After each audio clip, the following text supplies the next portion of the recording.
निम्नलिखित में से कौन भावनात्मक लगाव को दर्शाता है? ऑप्शन दिए गए। ऑप्शन ए है चलना सीखना, बी भाषा का विकास, सी भोजन करना सीखना, डी अलग होने की घबराहट। इसका सही आंसर हो जाएगा ऑप्शन नंबर डी, अलग होने की घबराहट। ये जो है अलग होने की घबराहट जो है भावनात्मक है, बाकी ये सभी जो है एक प्रकार से क्रियात्मक है। अगला प्रश्न देखते हैं, निम्नलिखित में कौन सूक्ष्म क्रियात्मक कौशल नहीं है? फाइन स्किल कौन सा नहीं है इसमें से बताना है। ऑप्शन दिया गया है वस्तु को पकड़ना, कूदना, बटन लगाना और भोजन करना। तो इसका जो सही आंसर हो जाएगा दोस्तों, ये हो जाएगा ऑप्शन नंबर सी, बटन लगाना। ये जो है कौन सा नहीं है बोले, सॉरी इसका ऑप्शन बी हो जाएगा दोस्तों। ये ऑप्शन बी जो है इसका सही आंसर हो जाएगा, क्योंकि ये जो है सूक्ष्म क्रियात्मक नहीं है, ये गत्यात्मक कौशल है, मतलब ग्रॉस है ये। कूदना, इसमें बड़े मांसपेशियों का जो है उपयोग होता है। इसका सही जो है ऑप्शन हो जाएगा ऑप्शन बी, कूदना जो है इसका सही आंसर हो जाएगा। पढ़ते हैं नेक्स्ट क्वेश्चन की ओर। निम्नलिखित में से कौन सीखने का अर्जन नहीं है? तो आदत नहीं है, ज्ञान, परिपक्वता या अभिवृत्ति। इनमें से कौन सा जो है अर्जन नहीं है? तो आदत जो है सीखी जाती है, अर्जन की जाती, ज्ञान भी, और जो है अभिवृत्ति भी। लेकिन जो परिपक्वता है ये जो है गलत हो जाएगा दोस्तों यहाँ पास। तो ये जो है इसके लिए सही ऑप्शन हो जाएगा ऑप्शन नंबर सी। अब बढ़ते हैं नेक्स्ट क्वेश्चन की ओर। पियाजे के संज्ञानात्मक विकास के 4 चरणों का सही क्रम है। पियाजे जो हमारे जो क्या कहना चाहिए, संज्ञानात्मक विकास के बारे में जिन्होंने बताया वो है हमारे जीन पियाजे, है ना। स्विट्ज़रलैंड के जो है ये वैज्ञानिक है, मनोवैज्ञानिक है। इन्होंने जो है संज्ञानात्मक विकास के जो है चार चरण बताए थे। उनमें से सही क्रम कौन सा है ये बताना है। 4 ऑप्शन दिए गए हैं दोस्तों।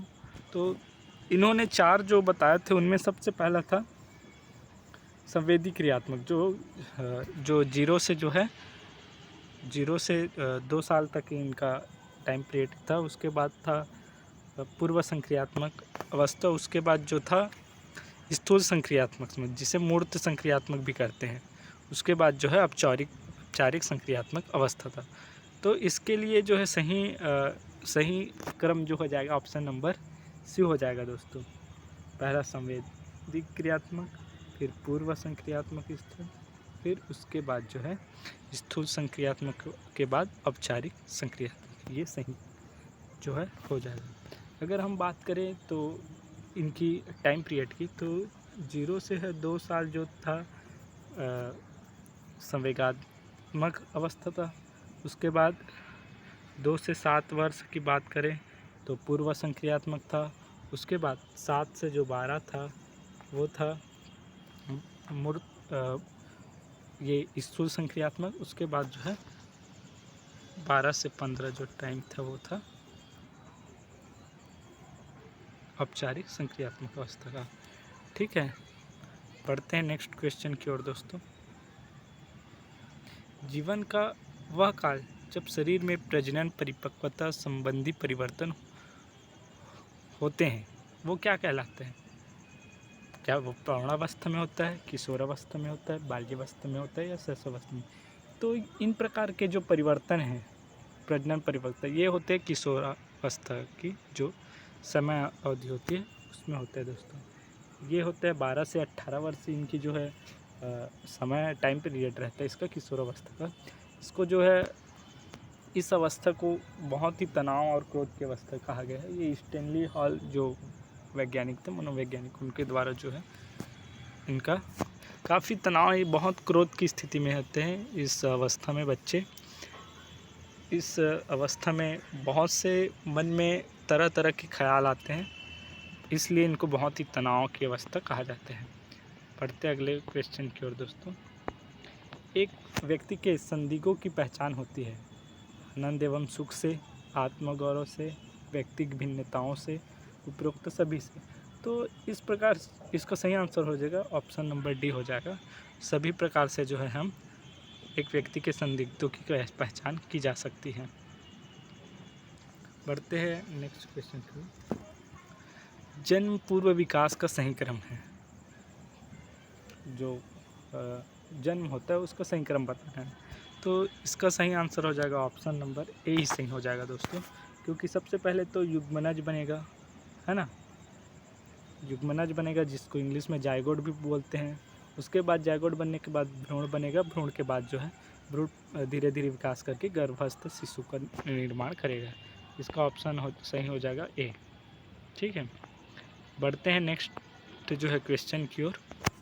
किस अवस्था में शारीरिक, मानसिक एवं संवेगात्मक परिवर्तन शीघ्र होते हैं? यही दोस्तों हमने पिछले क्वेश्चन में ही देखा है कि जो तनाव और क्रोध की अवस्था थी इसमें काफ़ी चेंजिंग आती है। इस अवस्था में शारीरिक, मानसिक एवं संवेगात्मक परिवर्तन ये जो है संबंधित है किशोर अवस्था से। ऑप्शन नंबर ए इसके लिए सही हो जाएगा। पढ़ते हैं नेक्स्ट क्वेश्चन की ओर दोस्तों। बालकों में शारीरिक तथा गत्यात्मक विकास की दिशा होती है, तो क्या होती है? सेफेलोकॉर्डल होती है, प्रॉक्सिमोडिस्टल होती है, या दोनों? तो ये इसका सही आंसर हो जाएगा ऑप्शन नंबर सी सही हो जाएगा। सेफेलोकॉर्डल मतलब सिर से पैर की ओर, और प्रॉक्सिमोडिस्टल मतलब केंद्र से जो है परिधि की ओर। ये दोनों ऑप्शन इसके लिए सही हो जाएगा। अगला प्रश्न है डिसलेक्सिया क्या है? तो डिसलेक्सिया जो है एक पढ़ने संबंधित अक्षमता है। ऑप्शन नंबर बी सही हो जाएगा। एरिक्सन के अनुसार जन्म से लेकर 1 वर्ष की आयु के मध्य अवस्था संबंधित है, वो क्या है? विश्वास बनाम अविश्वास। ऑप्शन नंबर सी इसके लिए सही हो जाएगा दोस्तों। ठीक है, बढ़ते हैं नेक्स्ट क्वेश्चन की ओर।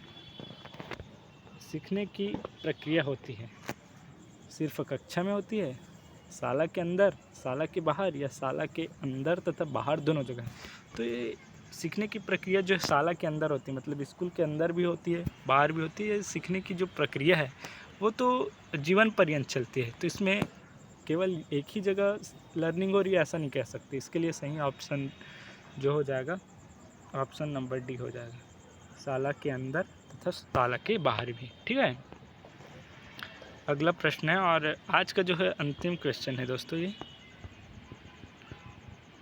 ठीक है, प्रकृति व पोषण विकास को कैसे नियंत्रित करते हैं?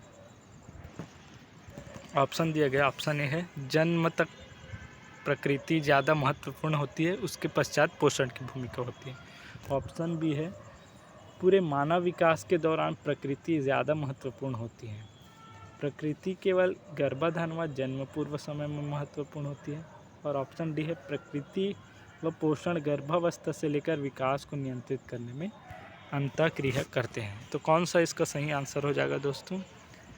इसका जो सही आंसर हो जाएगा ऑप्शन नंबर डी हो जाएगा दोस्तों, प्रकृति व पोषण गर्भावस्था से लेकर विकास को नियंत्रित करने में अंतःक्रिया करते हैं। ठीक है, ऑप्शन नंबर डी इसके लिए सही हो जाएगा। मिलते हैं नेक्स्ट वीडियो में दोस्तों, आज के लिए इतना ही, धन्यवाद।